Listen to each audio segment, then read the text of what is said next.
선미 예수님 사랑합니다. 행복하세요.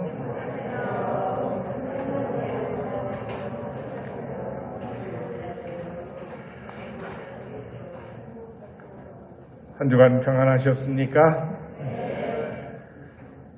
더운 여름날도 지나가는 것 같죠? 덥고 추운 걸 우리가 결정할 수 있나요? 비 오고 가문 것도 결정할 수 있나요? 추운 것도 더운 것도 비 오고 눈 오고 날씨조차도 우리가 마음대로 결정해서 가질 수 있는 것은 아닙니다. 그러고 보면 주어지는 그 날씨를 어떻게 받아들이냐는 것은 우리가 선택할 수 있는 거예요. 더울 때는 들판에 자라는 곡식을 보면서 저렇게 햇살이 뜨겁게 비치니까 잘 자라고 꽃이 피고 열매를 맺는 것을 보면서 그래, 저런 더위가 없으면 곡식이 저렇게 자라고 연글 수가 없다는 것을 깨닫고 우리도 삶에서 주어지는 이 날씨들 속에서 좀 더 성장할 수 있는 그런 시간이라고 받아들이면서 기쁘게 살 수 있는 것은 우리가 선택할 수 있다. 안 그러면 늘 불평불만으로 힘겹게 투정을 부리면서 살아야 된다는 이야기죠. 사람들이 인생을 뭐라고 표현하느냐? 선택이라고 표현해요. 그래서 영어로 얘기하면 인생은 B와 D 사이다. B는 뭐예요? 여러분들 생일 축하한다고 노래할 때 해피 버스데이라고 그러죠. 버스 출생이에요. 출생. 그 다음에 D는 뭘까요? 죽음이에요. 데스. 그러니까 출생과 죽음 사이가 우리의 인생이에요. 그러면 영어로 보면 B와 D 사이에 알파벳이 뭐가 있죠? C가 있죠? 그 C는 뭘까요? 초이스, 선택이라는 거예요. 그래서 우리 인생은 선택이다. 여러분들 잠 깨면서부터 일어날까? 더 누워있을까? 일어나면 아침을 먹을까 말까? 이걸 먹을까? 저걸 먹을까? 또 아침을 먹고 나면 성당에 갈까 말까? 성당에 오려니까 이 옷을 입을까? 저 옷을 입을까? 계속 선택하면서 여기까지 온 거 맞죠? 또 날씨가 뜨겁거나 비가 오거나 춥거나 그러면 성당에 가기 싫다는 유혹도 생길 테니까 그럴 때 갈까 말까 이런 갈등도 느꼈을 거라고 생각해요. 일상이 그렇게 계속 선택하는 과정이라고 볼 수 있으니까 자라나면 어떤 학교를 갈까? 또 학교를 졸업하면 어떤 직장을 가질까? 그리고 또 직장 생활을 하면서 돈을 벌면 결혼을 해야 되는데 결혼도 해야 할까 말까? 한다면 이 사람이 좋을까 저 사람이 좋을까? 그렇게 선택하는 과정이 끊임없이 이어져 오고 있는 것이다. 근데 이 선택을 잘할 수 있으면 우리의 삶이 행복해질 수 있는 거고 잘못하게 되면 신세망친다. 그 중에 특별히 여러분들 결혼하기 위해서 선택할 때 고민 많이 하죠? 정말 사랑하는 사람을 만나서 함께 행복하게 살고 싶은 마음이 있으니까. 그런데 많이 고민하고 선택했는데도 불구하고 살다 보면 또 어때요? 계속 마음에 들고 좋기만 한가요? 자기가 선택했고 사랑했음에도 불구하고 시간이 지나면서 마음이 바뀌고 또 끝내는 함께 살지 못하고 갈라지고 헤어지는 사람도 너무 많아요. 근데 그 사람들 보면 사랑이 식었기 때문만이 아니라 결혼에 대해서 잘못 알고 있는 그런 생각들 때문에 갈라지게 되는 경우도 많다. 그 이야기는 뭐예요? 결혼해서 함께 산다는 것은 상대편을 바라보는 것이 아니라 둘이 한 곳을 바라보면서 함께 걸어가는 것이다. 그래서 마치 2인 삼각 경기 해보셨죠? 두 다리를 묶고 한쪽씩 묶고 같이 걸어가려면 빨리 목표를 향해 돌아와야 되는데 뛰어가기가 쉬워요? 어렵죠? 빨리 갈 수 있어요? 어렵죠? 빨리 가면 넘어져요. 그러니까 두 다리를 묶었으니까 함께 간다는 것이 쉽지가 않다는 이야기예요. 마치 결혼해서 살아가는 것은 부부가 그와 같은 모습과 같다. 그래서 1 더하기 1이 2가 되는 것이 아니라 다시 1이 되려면 그 1이었던 내가 얼마씩 반은 떼어내야 되죠. 그래야 다시 1이 될 수 있는데 하나 그대로 가지고 살려고 그러면 어떤 식이 되겠어요? 남편에게 결혼해가지고 친정아버지처럼 대해주길 바라면 남편이 그렇게 할 수 있겠어요? 결혼한 남자가 자기 아내가 자기 엄마가 해주듯이 자기 입맛에 맞게 반찬 해주고 밥 해주길 바라면 그렇게 할 수 있겠어요? 할 수 없잖아요. 네. 결국 그래서 화목한 가정을 이루기가 어려워질 수 있다는 이야기. 그러면은 뭐예요? 같이 살기를 선택했으면 살아가는 방법에 있어서도 사랑을 위해서 자기를 희생하고 비울 수 있는 선택을 할 수 있어야 되는데 사람을 선택해서 자기를 채우려고만 했지 비우려는 선택은 하지 않았기 때문에 가정생활이 결혼이 행복하지 못할 수 있게 된다는 이야기입니다. 사람도 그렇게 선택하면 받아들이고 같이 행복하게 살기 어려운데 하느님은 선택하기가 쉽나요? 그래서 오늘 제2독서는 이렇게 남녀 부부의 문제를 이야기해주고 있고 1독서와 복음은 뭐예요? 하느님을 선택해야 되는 문제에 대해서 우리에게 이야기를 해주고 있습니다. 제1독서는 여호수아가 에집트에서 탈출해가지고 40년 광야의 여정을 거쳐서 이제 약속의 땅에 들어가죠. 가나안 땅에. 그 땅에 들어가 보니까 그 원주민들이 믿는 신이 있어요.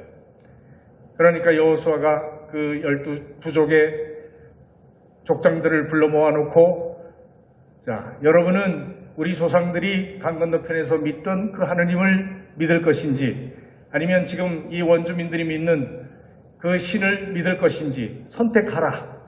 나와 우리 집안은 하느님을 섬기겠다.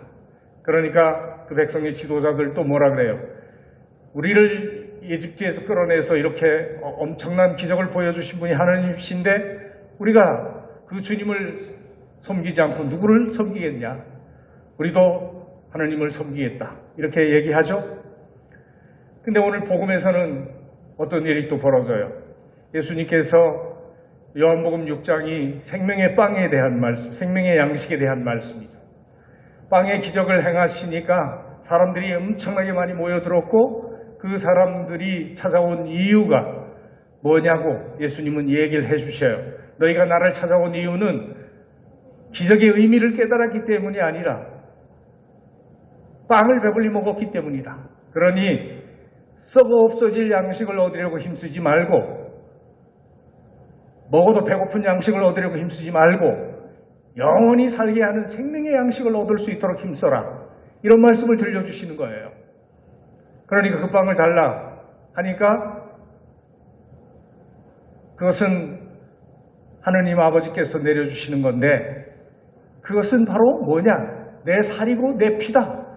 그래서 내 살과 내 피를 먹고 마시는 사람은 영원히 산다 하신 말씀을 들려주시니까 사람들이 우리가 무슨 식인종이냐 그러면서 이 말씀을 이해하지 못하고 많은 사람들이 예수님을 떠나게 됐다. 이런 상황에서 예수님께서 제자들에게 너희도 떠나겠느냐 하고 물으신 거예요. 그 질문을 우리 자신에게 한번 적용해 보면 좋겠죠. 내가 알아듣지 못하고 하나님 말씀을 도대체 이해하지 못한다고 그리고 내 마음에 들지 않는다고 그 하느님 말씀 받아들이지 못하니까 내가 기꺼이 교리를 배우고 세례를 받고 하나님의 자녀가 됐는데 하느님을 떠나게 되는 경우, 그 몰라서 또 그런 이해 못해서 그런 경우도 있지만 살다 보니까 여러 가지 유혹이 생기죠. 하느님은 한 분뿐이시니까 오직 그 하느님만을 충실히 섬겨야 되는데 다른 신에 관심이 많은 거예요. 다른 신이라는 게 세상의 돈과 권력과 명예와 온갖 것에 대한 유혹들이겠죠. 그렇게 사는 것이 더 좋은 것 같으니까. 그러다 보면 어떻게 돼요? 하느님을 떠나게 되는 그런 불신앙에 처할 수 있게 된다는 이야기를 들려주는 겁니다. 지금도 떠나는 사람들이 있어요. 그죠? 신부님, 성당에 다녀도 뾰족한 수가 없습니다.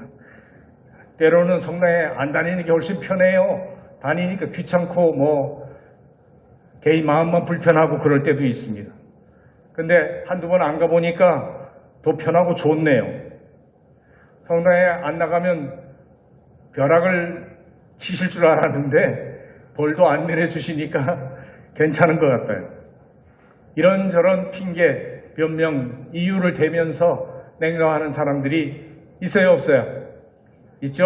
그리고 우리들 마음속에도 가끔씩은 하느님, 또 미사, 사람들, 또 신부도 마음에 안 들면 이런저런 갖다가 이유를 붙여가지고 성당에 가기 싫다, 오기 싫다 하는 마음을 가질 수 있다. 근데 하느님을 그렇게 믿어야 되는 거냐? 그게 신앙이냐? 이런 질문을 한번 던져보면 좋겠다는 거죠. 어제가 무슨 날인지 아십니까? 좀 전에 저 영상을 보았으면 좀 아시겠지만은 어제가 우리나라 첫 번째 사제이신 성 김대건 안드레아 신부님 탄생 200주년이 되는 날이에요. 8월 22일이. 그러니까 그 김대건 신부님 희년을 지금 우리가 지내고 있는데 그 김대건 신부님은 몇 살에 돌아가셨어요? 한국 나이로 26이고 만으로 25살이에요. 1821년에 태어나서 1846년에 돌아가셨으니까 사제가 된 지도 1년 1개월 8월 17일 날 사제 서품을 받으셨는데 불과 이제 며칠 안 됐죠? 9월 16일 날 순교하셨으니까 한 달 사셨죠? 1년하고 한 달. 그렇게 짧은 기간밖에 못 살았어요, 사제로. 그런데 지금 세계가 올해의 인물로 유네스코에서 추천해서 등재가 됐잖아요. 한국 사람 중에 올해의 인물로 이렇게 등재가 되신 분이 얼마나 있습니까? 이것을 생각하면 우리에게는 굉장히 큰 영광이라고 볼 수 있는데 김대건 신부님이 그렇게 오래 사신 것도 아니고 불과 25, 25년밖에 못 살았는데 그렇게 큰 인물이 될 수 있다는 거 어떤 의미일까요? 바로 김대건 신부님은 16살에 신학생으로 선발돼서 마카오로 공부를 하러 갔죠. 6달 동안 걸어갔으니까 그 가는 여정도 얼마나 힘들었고 그 날 말설고 낯설은 땅에서 라틴어로 공부를 하면서 서양 신부님들, 프랑스 신부님들 밑에서 그러면서 라틴어, 불어, 중국어, 한국어 몇 개 국어를 공부하면서 한 1842년까지 공부를 하다가 아편 전쟁이 일어나게 됐을 때 프랑스 함대가 들어오게 됐을 때 그 에리곤호라고 하는 함대의 승선에서 통역을 맡으면서 중국 상해 쪽으로 올라가게 돼서 그 아편 전쟁에 그 커다란 중국이 영국한테 꼼짝 못하고 무릎을 꿇고 항복하는 그 상황을 지켜보면서 남경 조약이 체결되는 현장에 직접 참여했던 분이 김대건 신부님이에요. 이 조선 사람 그 누구도 그 중국이라 그러면 쩔쩔매고 있는 상황이었는데 그 상황에서 그 어린 20대의 젊은 청년이 그 남경 조약 체결 현장에 참여를 하면서 영국과 프랑스가 협정을 맺어가는 과정에서 이 나라가 건강하려면 어떻게 해야 되는지, 그리고 이 나라, 이 민족에 어떤 문제들이 지금 존재하는지, 그것을 해결하기 위해서 우리가 어떤 노력을 해야 되는지, 그런 문제들에 대해서 상세하게 다 파악하고 이 나라를 다시 개화시키고 변화시키기 위해서 서구의 그 문물을 받아들여서 개방을 해야 된다는 사실을 분명히 깨닫고 있었고, 세계 지도를 그릴 수 있었고, 감옥에 붙잡혀 나와서도 세계 지도를 그려가지고 달라고 해서 그려주고, 자신이 품에 지니고 있던 시부님들에게 보내는 편지, 라틴어 편지가 발견이 됐을 때 그 편지 누가 썼냐고, 내가 썼다고. 그럼 써보라고. 그래서 그걸 써보이면서 아무도 그 글자를 아는 사람이 없는 조선 땅에 그렇게 몇 개 국어를 하면서 세계를 깜짝 놀라게 했던 인물, 그분이 김대건 시부님이에요. 근데 그 김대건 시부님은 3명의 신학생이 같이 공부를 하러 갔잖아요. 최방재, 최양업, 김대건. 그 셋 중에 제일 늦게 신학생으로 선발됐기 때문에 늦게 공부를 해서 제일 공부하기가 힘들었던 사람이고, 건강도 제일 안 좋아서 끝까지 갈 수 있을지 그 선생 신부님들이 보낸 편지에 보면 나와 있어요. 그런데 그 어려움, 육체적인 한계와 고통을 다 극복하고 공부를 해서 제일 먼저 사제가 됐어요. 1845년 8월 17일에 중국 상해에서. 그리고는 자기가 부제품을 받고 조선 땅에 들어와가지고 구해가지고 구해놓은 조그만한 배 한 척 가지고 중국 상해로 건너갔잖아요.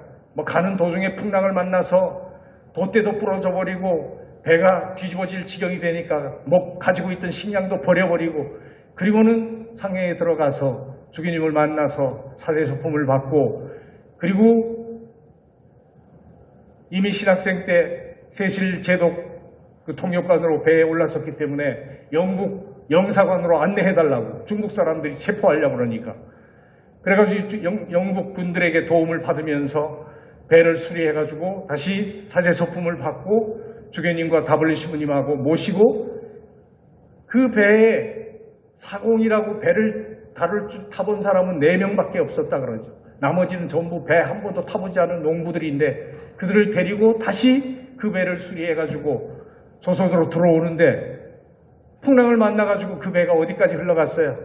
결국은 제주도까지 또 흘러가.